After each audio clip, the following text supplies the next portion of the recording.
আজকের এই ব্যাখ্যামূলক বিশ্লেষণে আপনাদের স্বাগত জানাচ্ছি। চলুন কোনো রকম ভনিতা ছাড়াই সরাসরি মূল বিষয়ে ঢুকে পড়ি। আজকে আমরা এমন একটা টপিক নিয়ে কথা বলবো যেটা আমাদের রাজনৈতিক কাঠামোর একদম গভীরে গিয়ে আঘাত করে। একদিকে চলছে হাই লেভেলের সব সাংবিধানিক বিতর্ক, আর ঠিক অপরদিকে সাধারণ মানুষের প্রতিদিনকার টিকে থাকার লড়াই। তো এই দুই জগতের মধ্যে ঠিক কতটা গ্যাপ বা দূরত্ব তৈরি হয়েছে, আজ আমরা একদম নিরপেক্ষভাবে মূল তথ্যের ওপর ভিত্তি করে সেটাই বোঝার চেষ্টা করব।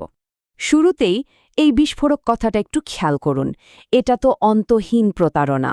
হ্যাঁ, ঠিক এই ভাষাতেই জামায়াত ইসলামের সেক্রেটারি জেনারেল মিয়া গোলাম পরোয়ার সদ্য নির্বাচিত ক্ষমতাসীন দলের দিকে আঙুল তুলেছেন। ব্যাপারটা কিন্তু বেশ গুরুত্বপূর্ণ, তাই না? দেশের অন্যতম প্রধান একটা রাজনৈতিক দলের শীর্ষ নেতা যখন সরাসরি ক্ষমতাসীনদের বিরুদ্ধে প্রতারণার অভিযোগ আনেন, তখন বুঝতে হবে যে ভেতরে ভেতরে বড়সড় একটা রাজনৈতিক দ্বন্দ্ব চলছে। কিন্তু এই দ্বন্দ্বের পেছনের আসল কারণটা কি? এই তীব্র কথাগুলোর পেছনের কারণ বুঝতে হলে আমাদের একটু ফিরে তাকাতে হবে সম্প্রতি রাজধানীতে হয়ে যাওয়া একটা জাতীয় কনভেনশনের দিকে। জাতীয় নাগরিক পার্টি বা এনসিপির সংস্কার বাস্তবায়ন কমিটির আয়োজনে এবং বিরোধী দলীয় চিফ হুইপ নাহিদ ইসলামের সভাপতিত্বে এই কনভেনশনটি হয়েছিল। আর এর মূল ফোকাস ছিল জ্বালানি, অর্থনীতি, সংস্কার আর গণভোট। একটা গণতান্ত্রিক রাষ্ট্র কিভাবে নির্মাণ করা যায় সেটাই ছিল আলোচনার মূল বিষয়। আর ঠিক এই মঞ্চ থেকেই কিন্তু ক্ষমতাসীনদের বিরুদ্ধে ওই কড়া সমালোচনাটা উঠে আসে। এখন এই পুরো রাজনৈতিক দ্বন্দ্বের একদম কেন্দ্রে পৌঁছাতে হলে আমাদের এই পরিসংখ্যানটা একটু বুঝতে হবে। ৭০% হ্যাঁ ভোট। গোলাম পরোয়ারের মূল দাবিটা হলো, সম্প্রতি যে গণভোটটা হয়ে গেল সেখানে তো ৭০% ভোটারই হ্যাঁ ভোট দিয়েছেন, তাই না?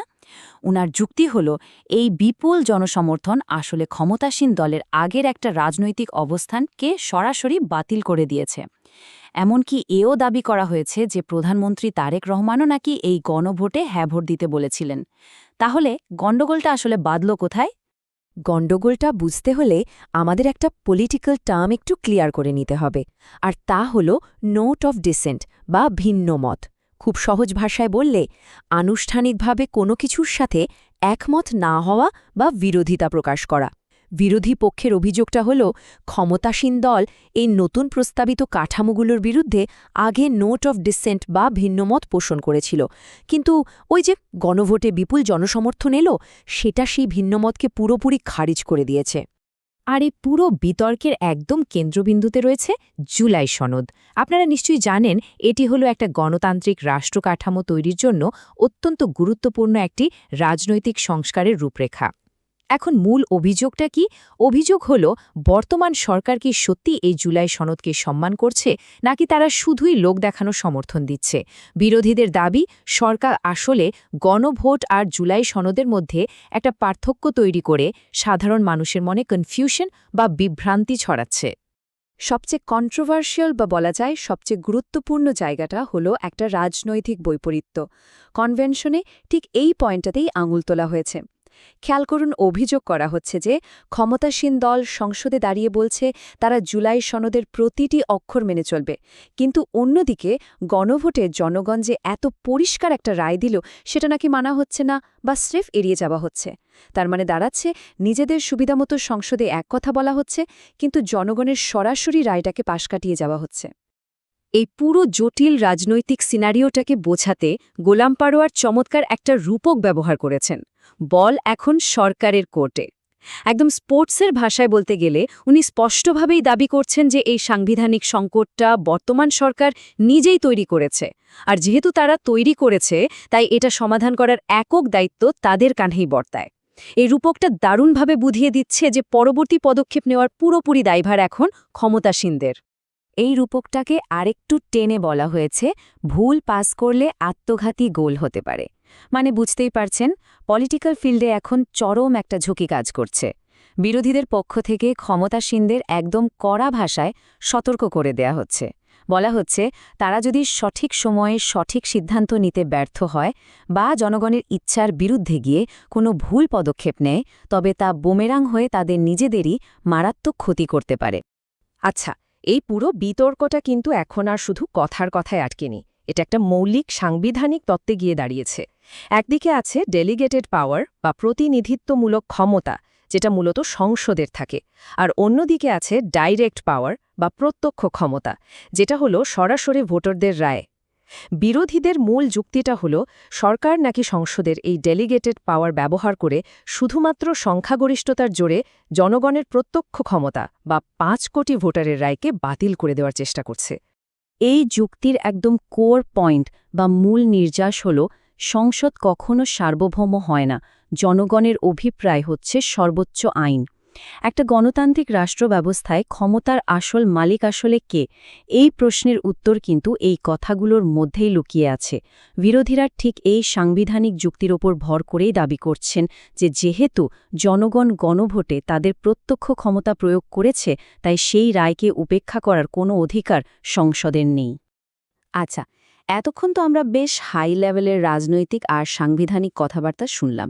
চলুন এবার একটু রিয়ালিটি চেক করা যাক, একদম গ্রাউন্ড জিরোতে নেমে দেখি।